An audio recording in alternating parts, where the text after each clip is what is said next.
નમસ્કાર મિત્રો, હવામાન વિભાગની ચેનલની અંદર તમારા બધાનું હું સ્વાગત કરું છું। તો મિત્રો આજે આપણે હવામાનને ઉપર એક નજર નાખવાના છીએ। તો સૌપ્રથમ ગુજરાતની અંદર છે અતિ ભારે વરસાદની આગાહી કરવામાં આવી છે। તમે સૌપ્રથમ પહેલા વિડીયો જુઓ કે જેની અંદર તમને દર્શાવવામાં આવ્યું છે કે કેવો મુશળધાર વરસાદ વરસી રહ્યો છે અને કેવી પૂર જેવી પરિસ્થિતિનું છે તે નિર્માણ થયું છે। જી હા મિત્રો, આવીને આવી પૂરની પરિસ્થિતિનું નિર્માણ હાલ ગુજરાત જેવી પરિસ્થિતિમાં થઈ રહ્યું છે, કારણ કે આવનાર સમય છે ગુજરાતમાં અતિ ભારે વરસાદની છે તે આગાહી કરવામાં આવી છે। મિત્રો આપણે અત્યારે ગુજરાત તરફ એક નજર નાખીએ તો ગુજરાતમાં છે અતિ ભારે છે પવનો ફેંકાઈ રહ્યા છે, તેમાં 300 થી 350 કિલોમીટરની ઝડપે છે તે પવનો ફેંકાઈ રહ્યા છે અને આ બધા પવનો છે તે ગુજરાતના દરિયા કિનારેથી અથડાય અને સમગ્ર ગુજરાત તરફ છે તે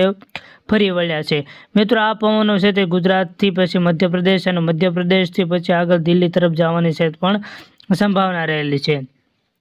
અને આપણા અંબાલાલ પટેલ દ્વારા છે તે સૌથી મોટી છે તે આગાહી કરવામાં આવી છે, કારણ કે આવનાર સમયમાં છે તે ભારેથી ભારે છે તે પવનો છે તે ફૂંકાઈ શકે અને એની સાથે વરસાદ અને વાવાઝોડું પણ આવી શકે છે એવી મોટી સંભાવના છે તે અંબાલાલ પટેલ દ્વારા કરવામાં આવી છે। અને આ પવનો છે તે મિત્રો 300 થી 350 કિલોમીટર છે તે એટલી ઝડપે છે તે ફેંકાઈ શકે છે। તો મિત્રો તમે ઘરમાં સાવચેત રહેજો અને સતર્ક રહેજો। જો મિત્રો પૂર અને પરિસ્થિતિનું નિર્માણ થયું હોય તો જો મિત્રો આવી પરિસ્થિતિ થાય કે પોતાના ઘર છે તે પણ પડી જતા હોય એવું પણ વિડીયોની અંદર તમે જોઈ શકો છો। તો મિત્રો આવું ન થાય એ માટે છે તમે ઘરે પોતાને સાવચેત રહેજો, સતર્ક રહેજો અને ભારે ગતિના જે પવનો છે તેથી તમારે યોગ્ય વસ્તુઓ છે તે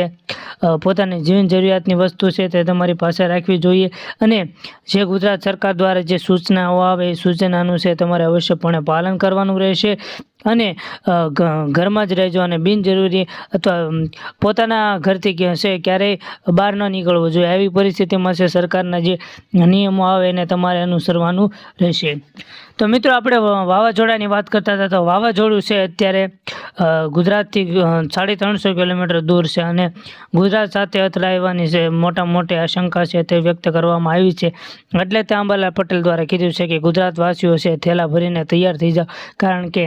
અત્યારે છે તે સૌથી મોટું છે અથવા ભયંકર છે તે વાવાઝોડું આવવાની છે તે અંબાલાલ પટેલ અને પરેશ ગોસ્વામીની જે બંનેની મોટી આગાહી વ્યક્ત કરવામાં આવી છે। અને મિત્રો આ છે તે ખૂબ જ દૂર છે વાવાઝોડું અને ટૂંક સમયમાં છે તે નજીક આવશે અને તમે જોઈ શકો છો કે વાવાઝોડાની અસર પણ ધીરે છે વધતી જાય છે અને મિત્રો વાવાઝોડું છે તે અરબી સમુદ્રમાં છે અને અરબી સમુદ્રમાંથી તે ધીરે આગળ વધી રહ્યું છે અને તે પોતાનું ભયાનક સ્વરૂપ છે તે ધારણ કરી રહ્યું છે। જી હા મિત્રો, અને આ વાવાઝોડું છે પણ ધીરે ગુજરાત સાથે ગુજરાતના જે અલગ પ્રકારના જે જિલ્લા અથવા તાલુકા છે તેમાં કમોસમી વરસાદ પણ વરસી રહ્યો છે અને કેટલાક ભારે પવનો પણ ફૂંકાઈ રહ્યા છે। આશરે લગભગ મિત્રો જોઈએ તો 28 તાલુકામાં છે તે ભારેથી ભારે પવનો છે તે ફેંકાઈ રહ્યા છે અને આશરે લગભગ 7 થી 8 જિલ્લાની અંદર છે મિત્રો તે ભારેથી ભારે પવનો છે એ પણ ફેંકાઈ રહ્યા છે અને વરસાદ પણ પડી રહ્યો છે। તો મિત્રો આનાથી બચવા માટે છે તમારે પોતાના ઘરે જ રહેવું જોઈએ અને ઘરની બહાર નીકળવું જોઈએ નહીં। અને આ વાવાઝોડું એવું છે કે મિત્રો તમે પહેલાં ક્યારેય વાવાઝોડું નહીં જોયું હોય એવું આ વાવાઝોડું છે। આ વાવાઝોડું છે તાઉતે અને અન્ય વાવાઝોડાની સરખામણીમાં સૌથી મોટું વાવાઝોડું છે અને સમગ્ર ગુજરાતને છે તે રેડ એલર્ટ આપી દેવામાં આવ્યા છે,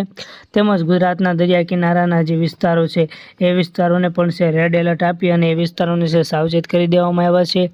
અને ગુજરાતના દરિયા કિનારે અલગ એટલે કે 4 નંબરનું અને 5 નંબરનું સિગ્નલ છે તે તૈનાત કરી દેવામાં આવ્યું છે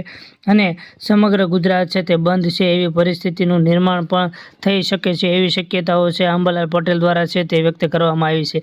અને મિત્રો જો ખેડૂતો વિશે એક વાત કરવામાં આવે તો ખેડૂતોના પાક છે તે વહેલી તકે લેવાઈ જાય તો ખેડૂતોને સારું રહેશે, કારણ કે જો વરસાદ પડશે તો ખેડૂતોના પાકને પણ છે ભારે પ્રકારમાં નુકસાન પડશે અને સરકાર દ્વારા છે એમની પણ અલગ વ્યવસ્થા કરવામાં આવી છે, એમને પણ પોતાના વળતર છે તે મળી રહેશે અને ખેડૂતોને છે પણ પોતાના અલગ પ્રકારના જે સહાય મળશે એ તો એને મળવાની જ છે, પણ જો એના પાક વહેલી તકે લેવાઈ જાય તો એમને સારું રહેશે। અને મિત્રો જો આપણે ફરીવાર એક વાવાઝોડા ઉપર નજર નાખીએ તો મિત્રો વાવાઝોડું છે તે તીવ્ર ગતિએ ઝડપથી આવી રહ્યું છે અને ગુજરાતના જે દરિયા કિનારાના જે ખેડૂતો છે એટલે કે દરિયાઈ ખેડૂતો છે એમને પણ સરકાર દ્વારા ખૂબ જ સાવચેત કરી દેવામાં આવે છે કે આવનાર 24 કલાક છે તે ભારેથી ભારે પવનો અથવા ભારેથી ભારે વાવાઝોડું છે તે પોતાના ઘરની બહાર ન નીકળે અને પોતે દરિયો ખેડવા પણ ન જાય એવી પણ સૂચના છે તે સરકાર દ્વારા આપવામાં આવી છે કારણ કે ગુજરાતના અલગ અલગ તાલુકાઓ દાખલા તરીકે ઓખા છે, ગાંધીનગર છે, જામનગર છે, જુનાગઢ છે, ભાવનગર છે, અમદાવાદ છે, વેરાવળ છે, મહુવા છે, સુરત છે, વડોદરા છે, એવા સિટીઓને તો ખાસ અલગ પ્રકારની સૂચના આપી દેવાય છે કે તમે છે પોતાના ઘરે જજો, પોતાના ઘરની બહાર ન નીકળતા કારણ કે આ બાજુથી છે તે ખૂબ જ અતિ ભારે પવનો અને વાવાઝોડાની છે તે આશંકા છે તે વ્યક્ત કરવામાં આવી છે. અને મિત્રો ભારે પવનો સાથે ભારે વરસાદ પણ આવવાનો છે એવી શક્યતા અંબાલાલ પટેલ દ્વારા કરવામાં આવી છે. જો ભારે વરસાદ અથવા ભારે પવનો આવશે તો એને ખૂબ જ પ્રકારનું છે તે અલગ પ્રકારનું નુકસાન છે તે વેઠવું પડશે. આથી અંબાલાલ પટેલ દ્વારા અને પરેશ ગોસ્વામી દ્વારા છે તે મોટી આગાહી છે તે વ્યક્ત કરવામાં આવી છે. તો મિત્રો તમે અમારી ચેનલની અંદર નવા હો અને અમારી ચેનલ હજી સુધી તમે સબસ્ક્રાઈબ નથી કરી તો અમારી ચેનલને લાઇક, શેર અને સબસ્ક્રાઈબ કરો કે જેથી હવામાન વિભાગની માહિતી છે સૌથી પહેલાં તમને મળે. તો મિત્રો આખા ગુજરાતને છે તે રેડ એલર્ટ આપી દેવામાં આવ્યું છે કે ગુજરાતના છે તે ગમે ત્યાં છે મુશળધાર અથવા માથાભારે છે તે વાવાઝોડું છે તે આવવાની આશંકા છે તે કરવામાં આવી છે. અને એક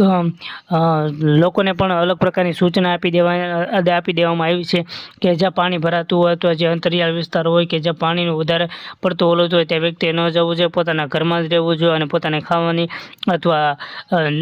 ખોરાકની છે તે જીવ જરૂરિયાતની વસ્તુઓ છે આવા સમયે છે પોતાની પાસે રાખી લેવાની રહેશે.